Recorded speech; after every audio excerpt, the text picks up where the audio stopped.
Sabay-sabay natin alamin ang mga kaganapan na nangyayari sa ating bansa.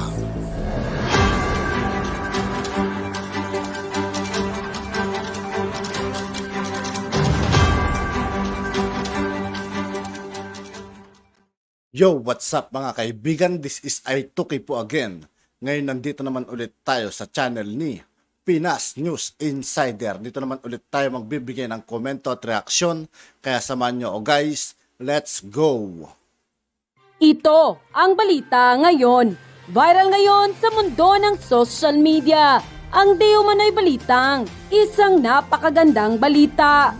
Pangulong Bongbong Marcos dumalo at nagipagpulong sa reception na inargonisa ng Asia Development Bank kung saan pag-uusapan at tatalakayin nila ang magagandang programa katulad na lamang ng digitalization, overseas development assistance at pag-create ng food stamp na pinopose ng DSWD at first time ito sa ating history. Mukhang matutuloy na ang di umano'y gold deposit na hinihintay ng taong bayan. Pero bago ang lahat, kung bago ka pa lamang sa lahat ng hindi po nakasubscribe mga kaibigan kay Pinas News Insider, mag-subscribe na po tayo at huwag nyo rin pong kalimutan mag-subscribe dito sa aking channel. aming channel, please huwag kalimutang mag-subscribe at i-click ang notification bell para mas maging updated pa kayo lalo sa lahat pa ng bagong video na i-upload namin. At eto na nga mga kababayan, nakipagpulong nga ang Pangulong Bongbong Marcos sa ADP President na si Matsugo Asakawa kung saan tinalakay nila ang magagandang programa sa isang naganap na pagpupulong.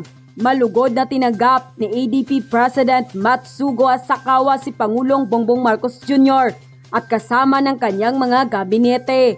Bago pa ang pagtanggap ay kanilang tinalakay ang mga magagandang programa na nangangailangan ng malaking pondo, ang digitalization, climate change at overseas development assistance at ang pag-create ng food stamp na pinopose ng DSWD para sa ating mga mahihirap na kababayan. At mula nang sumali ang Pilipinas sa ADP taong 1966 ay naging isa na ang Pilipinas sa pinakamalaking tumatanggap ng tulong ng Asia Development Bank na nakatanggap ng higit sa 20 billion US dollar sa mga pautang. Malaki yun mga kaibigan, no?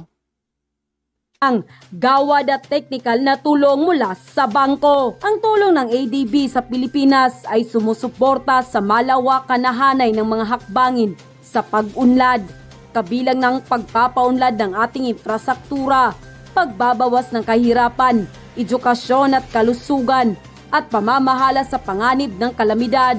At hanggang ngayon, ang Asia Development Bank ay nananatiling pangunahing pinagmumula ng pagpupondo para sa pag-unlad ng Pilipinas, kasamang iba pang multilateral institution at bilateral na donor. At kung ating matatandaan, ang ADP ay inaugurate pa sa panahon ng ama ni Pangulong Bongbong Marcos na si Ferdinand Marcos Sr. Kaya naman madali lang sa panahon ng administrasyon ng mga Marcos ngayon na ma-approve ang mga programa na ipipinance ng Asia Development Bank dahil kilala na po talaga ng ating former President Ferdinand Marcos Sr. At ngayon ay si Pangulong Bongbong Marcos na naman ang ating maaasahan para tuloy-tuloy po ang serbisyo at programa ng ating mahal na Pangulong Bongbong Marcos. Dahil nga sa balitang ito, hindi na napigilan ng marami sa ating mga kababayan na magbigay ng kanilang hinaing at komento sa mundo ng social media. At ayon pa sa kanila, hindi binabalita sa lahat ng mainstream media itong magandang balita na ito. Oo, totoo yun mga kaibigan, hindi nila binabalita yung mga ganitong klaseng balita. Kaya mas maganda talaga mga kaibigan, manood sa Facebook, sa YouTube, kaysa sa mga bias mainstream media mga kaibigan. Dito kasi sa social media mga kaibigan, malaman natin yung mga katotohanan talaga. Para mapanood na talagang mahirap nating mga kababayan dahil lalong mamahalin ang ating Pangulong Bongbong Marcos. Good job to our beloved President Bongbong R. Marcos. Ayos tuloy-tuloy na talaga ang pagyabong ng ating mamamayang Pilipino. Mabuhay ka po, Pangulong Bongbong Marcos. Hindi talaga nagkamali ang taong bayan sa pagpili sa'yo. Naway samahan ka ng poong may kapal. For sure, yung mga anti-Marcos, may masasabi na naman na tatamad-tamad at hindi ito trabaho para sa kanila. Ang mga inggit-pikit, let the ampalayas be better for life. Yabang tayo, mas nagiging positibo ang pananaw sa future kasi nakikita natin ang pagbabago na magaganap sa bansa. Let's continue to pray for our President and co. Thank you, Finance Secretary Ben Jokno, and all cabinet members who are here present. President Tasakawa, you know, this is the most that we have. We don't have cabinet meetings with the entire cabinet, but we could have it today because the entire cabinet has shown up, which just goes to show the importance and the priority that we put to the partnership between ADB and the government. And of course, President Tasakawa and the officials of the Asian Development Bank, my fellow workers in government, and our all-important partners in the private sector. And distinguished guests, ladies and gentlemen, good morning to you all. I thank the Asian Development Bank and its leadership for this gesture that which I wholeheartedly accept in behalf of the Filipino people. We gather today at a propitious time. Just a few days ago, the World Health Organization officially declared that COVID-19 is no longer a public health emergency of international concern. While the declaration does not mean that we abruptly abandon our universal health protocols, it certainly gave the world the reassurance that perhaps the worst is over.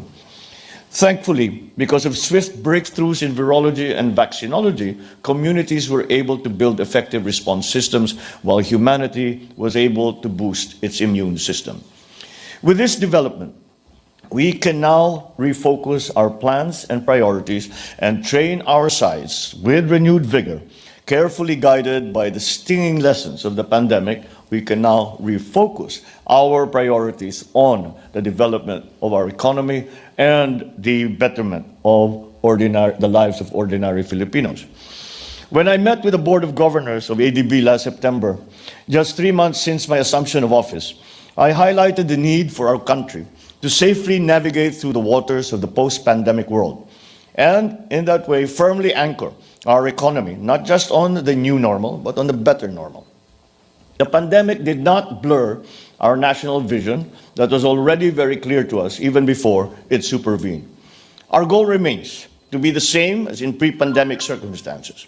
Our goal is still to evolve our economy into one that is defined by sustainability, climate resilience, responsiveness, and of course, inclusivity.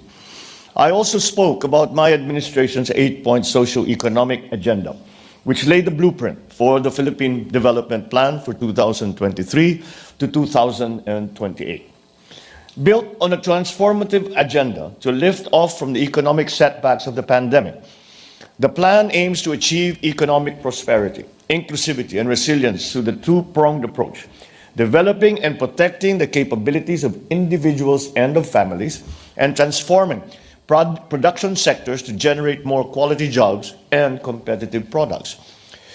To facilitate the whole transformation process, these must be firmly implanted on the foundation of an enabling government environment that encompasses key aspects and sectors such as peace and justice, infrastructure, inclusive finance, good governance, and climate and disaster resilience.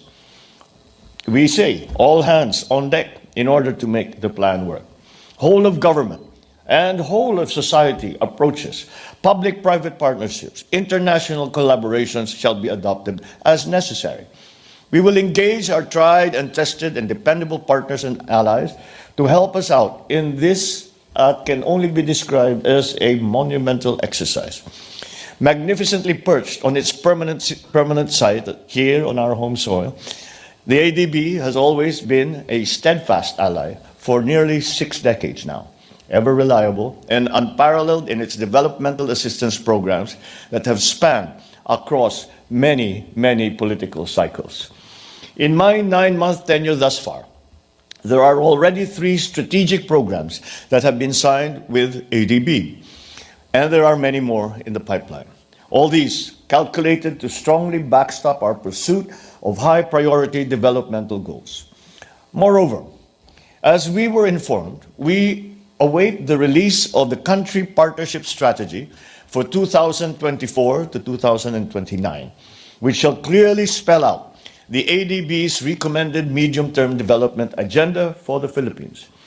Guided by the theme of investing in climate, Filipinos, and the future, it appears to tie in quite nicely with the Philippine Development Plan. We note the theme's strong emphasis on climate and its intimate relation to the people and to our future.